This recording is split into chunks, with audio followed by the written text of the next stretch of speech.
आज जी video में मैं आवांखे ॿुधाईंदुमि तव्हां कीअं हिकिड़ी वेबसाइट जी मदद सां पंहिंजी मोबाइल में मौजूद कोई भी स्क्रीनशॉट बिल्कुल आसानी सां एडिट करे सघो था। जी हाँ दोस्तों, अवां जी मोबाइल में मौजूद को भी स्क्रीनशॉट अवां चाहियो था इनके तव्हां एडिट कयो त आसानी सां तव्हां उनखे एडिट करे सघो था। लेकिन वो कीअं करणो आहे उहो मां तव्हांखे सेखारींदुमि अॼु जी हिन वीडियो में।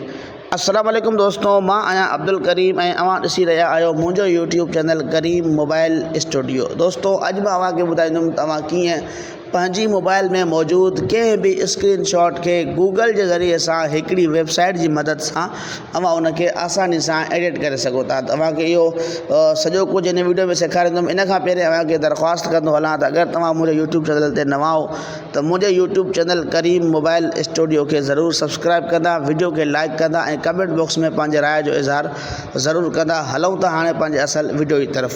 इन लाइ अव्हांखे छा करिणो आहे, इन लाइ अव्हांखे गूगल में अचिणो आहे।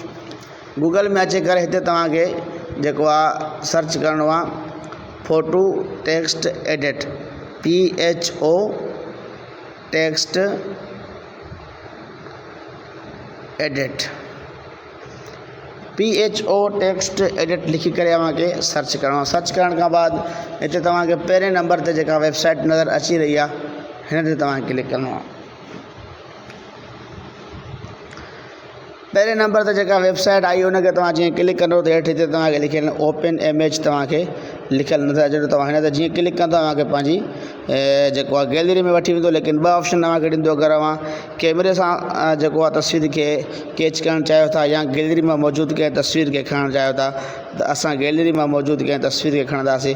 त हाणे हिते तव्हांखे गैलरी में वठी वेंदो। गैलरी में जेको तव्हां वटि को बि स्क्रीनशॉट पियो आहे अव्हां उनखे आसानी सां एडिट करे सघो था। मां वटि पंहिंजो फेसबुक पेज वारो स्क्रीनशॉट मां कढी करे रखियो हुयो, उनखे एडिट करणु सिखूं था। त हिते तव्हांखे कुझु देरि इंतज़ारु करिणो पवंदो।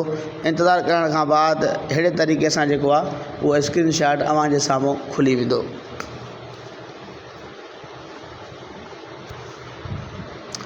थोड़ी देर इंतज़ार करण खां बाद कुछ अहिड़े तरीक़े सां स्क्रीनशॉट जेको अवां पंहिंजे मोबाइल में कढियो आहे उहो खुली वेंदो। हाणे तव्हांखे छा करिणो आहे, हाणे तव्हां हेठि जीअं ईंदो हिते तव्हांखे एडिट जो ऑप्शन नज़र ईंदो। हेठि आख़िरी कुंड में हिते मां तव्हांखे निशान हणी करे ॾेखारियां थो। तव्हां हिन एडिट वारे ऑप्शन ते क्लिक कयो।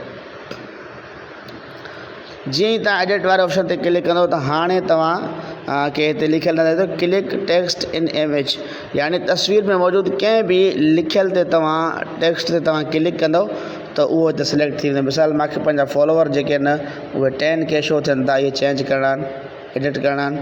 त हाणे हिते तव्हां जेको आहे हिनखे आसानी सां एडिट करे सघो था। मूंखे फॉलोवर चेंज करणा आहिनि त हाणे हिते मूंखे एडिट जो ॾिसो त हेठि ऑप्शन नज़र अची वियो आहे। हाणे हिते 10K खे मां 100K करे छॾियां थो।